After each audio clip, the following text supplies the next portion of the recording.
കൂൺ എന്ന സിനിമയിലെ നായികയാണ് നമ്മുടെ ഒപ്പം ഉള്ളത് സിത്താര വിജയൻ. വെൽക്കം ടു മെബ്സ്റ്റിക്. Thank you so much. എന്തൊക്കെയുണ്ട് വിശേഷം? സുഖമായിട്ട് പോകുന്നു. ഇപ്പം ഉള്ള നല്ല വിശേഷം എന്ന് പറയുന്നത് ഈ സെപ്റ്റംബർ 27 കൂണ് റിലീസാവുകയാണ്. നമ്മൾ 2021 ആ ഒരു കോവിഡ് ടൈമിൽ ഷൂട്ട് കഴിഞ്ഞാണ്. ഒരുപാട് പ്രതിസന്ധികൾ തരണം ചെയ്ത് നമ്മൾ ഷൂട്ട് കംപ്ലീറ്റ് ചെയ്തു. അങ്ങനെ ഒരുപാട് പ്രതിസന്ധികൾ വീണ്ടും തരണം ചെയ്ത് നമ്മളിപ്പോൾ ഭയങ്കര സന്തോഷം തോന്നുന്നുണ്ട്. ഒരുപാട് സന്തോഷം. കാരണം ഒരുപാട് പേരുടെ ചോദ്യത്തിനുള്ള ഒരു മറുപടി എൻ്റെ വീട്ടിൽ നിന്ന് വരെ ചോദിച്ചു തുടങ്ങിയിരുന്നു, എന്താ പടം പറ്റിയില്ലായോ എന്ന് എല്ലാവരും ചോദിച്ചു തുടങ്ങിയിരുന്നു.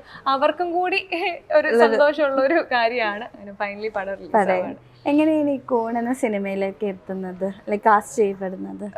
ഞാൻ ഒരു ഷോർട്ട് ഫിലിം ചെയ്തിരുന്നു, മൈ ബ്ലഡി ജീൻസ് എന്ന് പറഞ്ഞ. അതും ഒരു കൈൻഡ് ഓഫ് ഒരു thriller kind of short film ആയിരുന്നു. അങ്ങനെ ആ ഒരു പെർഫോമൻസ് കണ്ടിട്ടാണ് പ്രശാന്ത് ഏട്ടൻ ഈ ഒരു പടത്തിലേക്ക് തന്നെ കാസ്റ്റ് ചെയ്യുന്നത്. അപ്പൊ കഥ കേൾക്കുമ്പോൾ ഒരു ഐഡിയ ഉണ്ടാവല്ലോ ഇങ്ങനെ ആയിരിക്കണം ക്യാരക്ടറിനൊക്കെ. അപ്പൊ എന്തൊക്കെയാ ഒരു തയ്യാറെടുപ്പാണ് ക്യാരക്ടറിന് വേണ്ടി എടുത്തത്?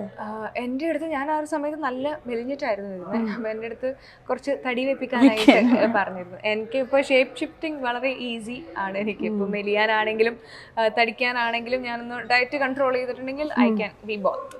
അപ്പം അതല്ലാതെ വേറൊരു പ്രിപ്പറേഷൻ എന്ന് വെച്ചാൽ അധികം പ്രിപ്പറേഷൻ ഒന്നുമില്ല. ആ ഒരു ക്യാരക്ടറിനെ മനസ്സിലാക്കിയത്തോളം നമ്മൾ ഒരുപാട് കണ്ടു ശീലിച്ച ഒരു ക്യാരക്ടറാണ്.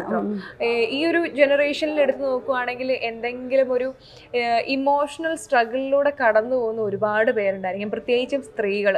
നമ്മളുടെ ആ ഒരു വൂണ്ടഡ് ചൈൽഡ്ഹുഡ്, ഒരു ഹീലാവാത്ത ഒരു ചൈൽഡ്ഹുഡ് ട്രോമ, അതുപോലെ നമ്മൾ ഹൈഡ് ചെയ്യുന്ന ഒരുപാട് ഇൻസെക്യൂരിറ്റീസ്, അങ്ങനെയൊക്കെ കൊണ്ടു നടക്കുന്ന ഒരു ക്യാരക്ടറാണ് അപർണ.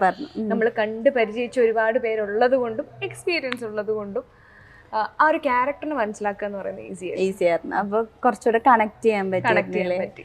അപ്പോൾ ഈ ഒരു മൂവി ഷൂട്ട് ചെയ്ത സമയം കൊറോണ ടൈം ആണെന്നൊക്കെ കേട്ടു.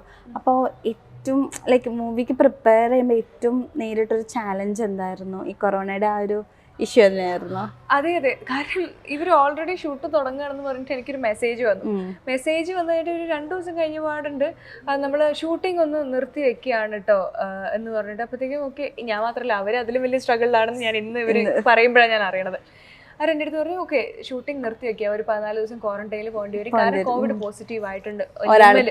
ലിമല് കോവിഡ് പോസിറ്റീവ് ആയിരുന്നു. അതുപോലെ തന്നെ നമ്മളുടെ അസിസ്റ്റന്റ് ഒരാൾ കോവിഡ് പോസിറ്റീവ് ആയിരുന്നു. അപ്പോൾ സാധാരണ എല്ലാവരും പറയാറുള്ളതെന്ന് വെച്ചിട്ടുണ്ടെങ്കിൽ നമ്മളൊന്ന് പോസ്റ്റ്പോൺ ചെയ്തിട്ടുണ്ടെന്ന് പറഞ്ഞിട്ടുണ്ടെങ്കിൽ മോസ്റ്റ്ലി അത് നടക്കില്ല. അല്ലെങ്കിൽ ഒന്നിൽ നമ്മളെ മാറ്റിയിട്ടുണ്ട്, അതിലേക്ക് വേറെ ഒരാളെ കാസ്റ്റ് ചെയ്തിട്ടുണ്ട്.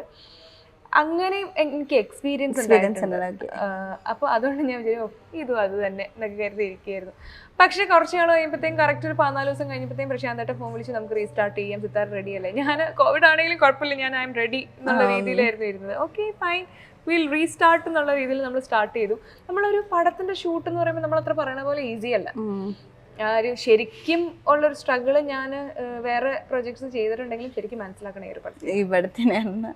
അപ്പോൾ ഇതുവരെ ചെയ്ത റോളിൽ ഏറ്റവും കംഫർട്ടബിൾ അല്ലെങ്കിൽ എങ്ങനത്തെ ടൈപ്പ് ക്യാരക്ടർ ചെയ്യാനാണ് ഏറ്റവും സിതാരയ്ക്ക് ഇഷ്ടം?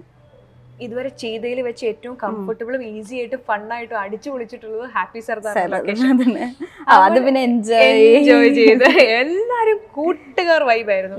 ഇപ്പം ചിപ്പി ആയിക്കോട്ടെ, അഖില ആയിക്കോട്ടെ, മെറിൻ ആയിക്കോട്ടെ, നമ്മളെല്ലാരും കൂടി ഒരു ഹോസ്റ്റൽ വൈബാണ് അവിടെ. സിൻലിക്ക ആണെങ്കിൽ സിൻലിക്ക ഫുൾ ടൈം കുറെ കോമഡി പറഞ്ഞ് എല്ലാരെയും ചിരിപ്പിച്ചുകൊണ്ടിരിക്കും. ഈവൻ ഷൂട്ടിന്റെ സമയത്താണെങ്കിൽ പോലും പുള്ളിക്കാരൻ എന്തെങ്കിലും പറഞ്ഞ് ചിരിപ്പിച്ചുകൊണ്ടിരിക്കും നമ്മളെ. സെബൂട്ടി ആയിക്കോട്ടെ, ബാലുചേട്ടൻ ആയിക്കോട്ടെ, ഷർഫുദ്ദീൻ, അതുപോലെ തന്നെ വലിയൊരു ക്രൂ ആയിരുന്നു. കാളിദാസ്, സിദ്ദിഖ്, ബാല, പാർവതി, എല്ലാവരും കൂടിയിട്ടുള്ള ഒരു വലിയ ക്രൂവിന്റെ കൂടെ വർക്ക് ചെയ്യാൻ പറ്റിയത് തന്നെ ഒരു വലിയ ലക്കായിരുന്നു. അത് ഭയങ്കര ഈസി ആയിരുന്നു. നമുക്ക് ക്യാരക്ടറിന് വേണ്ടിയിട്ട് കുറച്ച് സ്ട്രഗിൾ ചെയ്യാൻ അങ്ങനത്തെ ഒന്നും പ്രശ്നമില്ല. എപ്പോഴും ഈസി ഗോയിങ് ടൈപ്പ് ക്യാരക്ടർ ചെയ്യാനാണ് ഇഷ്ടം? അല്ല, എനിക്ക് കുറച്ച് എക്സ്പ്ലോർ ചെയ്യുന്ന ഒരു ക്യാരക്ടർ, നമുക്ക് എക്സ്പ്ലോർ ചെയ്ത് എങ്ങനെയായിരിക്കും ആ ഒരു നല്ലപോലെ സ്റ്റഡി ചെയ്തിട്ട് ചെയ്യാനാണ് എനിക്കിഷ്ടം.